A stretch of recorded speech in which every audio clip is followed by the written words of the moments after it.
अस्सलाम वालेकुम। मैं हूं पारस जहांजेब। आपने डोमिनो फॉलिंग या डोमिनो टॉपलिंग देखी होगी। उसमें हजारों कार्ड्स एक सीक्वेंस में रखे जाते हैं, फिर एक कार्ड को हल्का सा पुश किया जाता है तो वो हजारों कार्ड्स एक एक करके खुद ही चेन रिएक्शन के तहत गिरते चले जाते हैं। तो पाकिस्तान भी डोमिनो फॉलिंग का इस वक्त मैदान बन चुका है, बल्कि ये कहना दुरुस्त होगा कि पाकिस्तान बहरानिस्तान की शक्ल इख्तियार कर चुका है। यहाँ एक बहरान पैदा होता है और फिर उसी बहरान से एक नया बहरान जन्म लेता है और फिर ये सिलसिला चलता ही जाता है। आप सिर्फ ये गुज़िश्ता 10 माह का रिकॉर्ड अगर उठाकर देख लें तो पीडीएम ने इमरान खान की हुकूमत ख़त्म की, क्योंकि वो भाई बहुत ही बुरी गवर्नेंस कर रहे थे और मुल्क में महंगाई का तूफान आ चुका था। अब उनका ख्याल ये था कि शायद इमरान खान खामोशी से चुप कर कर एक साइड पर बैठ जाएगा या मुल्क से बाहर चला जाएगा, लेकिन इमरान खान डट गया और उन्हीं को पड़ गया जिनसे मुतालिक पीडीएम का दावा था कि वही इमरान खान को लाए हैं। अब मज़े की बात यह है कि इमरान खान का बयानिया तो हाथों हाथ बिका और पीडीएम खुद अपने ही बोझ तले दब गई। इनको मालूम है कि इमरान खान की इलेक्शन में जीत यकीनी है, बल्कि अब तो बहस का मौजू ये है कि इमरान खान 2/3 अक्सरियत से जीतेगा या सादा अक्सरियत लेगा। तो इन्होंने सब करके देख लिया है, लेकिन महंगाई और बेरोजगारी का जो तूफान है वो अब सुनामी बन चुका है और आवाम खुदकुशियां करने पर मजबूर हैं। लेकिन अब तो खुदकुशियों का भी सस्ता तरीका ढूंढा जाता है, चूंकि आवाम के पास जहर खाने के भी पैसे नहीं हैं इस वक्त। अच्छा, दूसरी तरफ मुल्क मुसलसल 10 माह से आईनी बहरान का शिकार है। ये सिलसिला आर्टिकल 63A की तशरीह से शुरू हुआ था। पंजाब में 4 माह हमजा शहबाज और परवेज इलाही के दरमियान म्यूजिकल चेयर चलता रहा और फिर इस फैसले के बाद परवेज इलाही, आपको याद है कि वजीर आला बन गए थे। फिर पीटीआई के इस्तीफों की मंजूरी का बहरान आया, फिर असेंबली की तहलील का बहरान आया और अब इलेक्शन के बहरान ने सर उठा लिया है, जिससे एक नया बहरान निकलने का अंदेशा है। या यूं समझ लें आप कि हुकूमती इत्तेहाद इस डोमिनो से एक नया बहरान निकालने की कोशिश कर रहा है। अच्छा, आज सुप्रीम कोर्ट का फैसला आप सबने देख लिया है।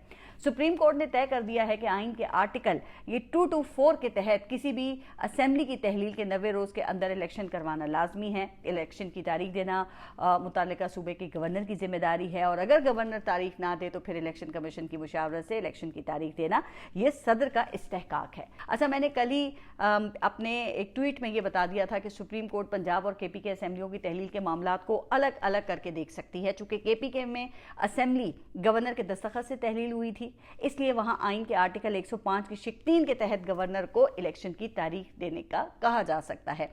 अच्छा, अब पंजाब में चूंकि गवर्नर ने असेंबली की तहलील पर दस्तखत नहीं किए थे और असेंबली 48 घंटों बाद खुद ब खुद तहलील हो गई थी, इसलिए वहां सदर की जानिब से इलेक्शन एक्ट 2017 की शिक 57 जो है उसके तहत इलेक्शन की तारीख देना दुरुस्त था। तहम सुप्रीम कोर्ट ने भी ये कहा कि चूंकि सदर की दी हुई तारीख पर इलेक्शन कराना मुमकिन नहीं है, इसलिए अगर इलेक्शन चंद दिन आगे भी हो जाएं तो इसमें कोई हर्ज नहीं है।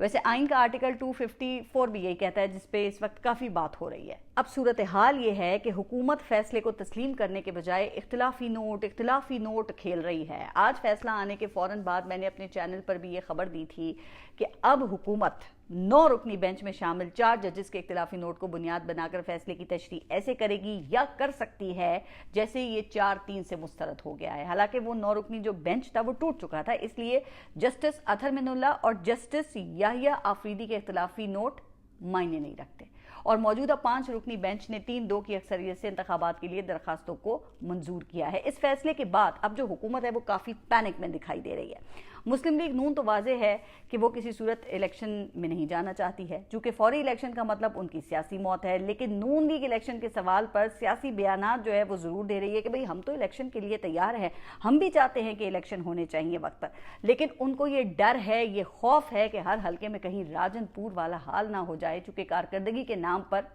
कुछ हाथ में जो नहीं है। अच्छा, पीपल्स पार्टी आइन की बात तो करती है, लेकिन आर्टिकल 224 के तहत 90 दिन में ही इलेक्शन होने चाहिए, लेकिन वो भी इशारों में इंतखाबात से फरार की राह तलाश करते हैं। अब पीपल्स पार्टी के शर्जील मेमन ने आज फैसले पे तुंदो तेज अल्फाज में शदीद तरीन तनकीद करते हुए कहा कि लाडलाइज्म मुल्क के लिए खतरा बनता जा रहा है।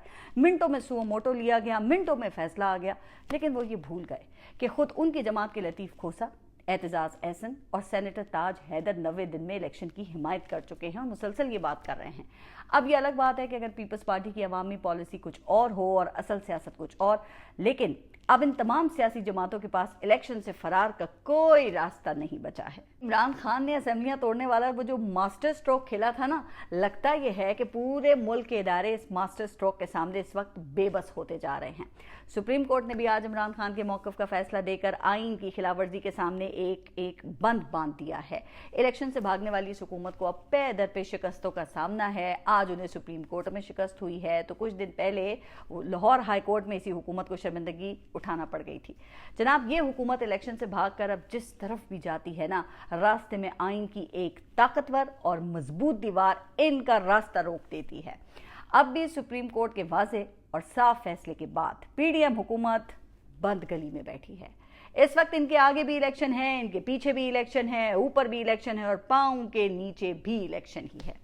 इसके अलावा इमरान खान ने जो सुप्रीम कोर्ट ने आज फैसला दिया है उसको वेलकम करते हुए जेल भरो तहरीक ख़त्म कर दी है और इंतखाबी मुहिम चलाने और अदलिया के साथ देने, उनके साथ खड़े होने का भी ऐलान किया है और वो हफ्ते को बाकायदा एक रोड मैप देने जा रहे हैं। वैसे इमरान खान तो एक तरह से आपको पता है कि गुज़िश्ता 10 माह से इंतखाबी मुहिम में है। अपने वर्कर्स को, अपने वोटर को, अपने सपोर्टर को उन्होंने किसी न किसी बयानिए के जरिए मुतहरिक रखा हुआ है, चार्ज रखा हुआ है। वैसे अब खुद इलेक्शन कमीशन के पास भी सिर्फ इंतखाबात करवाने का ही ऑप्शन बचा है, लेकिन मैं आपको ये बता दूं कि अब ये सवाल उठाए जाएंगे, बल्कि उठाए जा रहे हैं इस वक्त में, कि अब इलेक्शन के लिए ये फंड्स कहां से आएंगे, 60 अरब रुपए का इंतजाम कैसे होगा, जबकि हुकूमत ने IMF के कहने पर अभी हाल ही में 170 अरब रुपए जमा करने के लिए मिनी बजट पेश करके आवाम का लहू निचोड़ने का फैसला किया ही था। फिर सिक्योरिटी और जुडिशल अफसरान की तैनाती का भी इशू है और इनमें से कुछ इश्यूज ऐसे हैं जो शायद जेन्युइन भी हों, लेकिन आइन और कानून ब्लैक एंड व्हाइट होता है जनाब, इसमें ग्रे एरियाज नहीं होते हैं। आर्टिकल 190 के मुताबिक सुप्रीम कोर्ट के फैसले पर अमल दरामद अब इस वक्त तमाम जो इदारे हैं उन पर लाजिम हैं, वरना ना सिर्फ तौहीन अदालत हो सकती है बल्कि आर्टिकल 6 भी लग सकता है और माजी में एक वजीर आजम तौहीन अदालत पर घर जा चुका है। इसलिए अब आप तैयारी पकड़ें, इलेक्शन करवाने के लिए प्रोसेस का आगाज करें और फिर फैसला इस अवाम पर छोड़ दें। तो आज के फैसले के बाद अब हुकूमत क्या करती है, सदर क्या करेंगे, गवर्नर क्या करेंगे और इलेक्शन कमीशन क्या करेगा, ये एक बड़ा सवाल होगा। पीडीएम अपनी टोपी से अब कौन सा कबूतर निकालेगी, ये सीन भी देखने वाला होगा।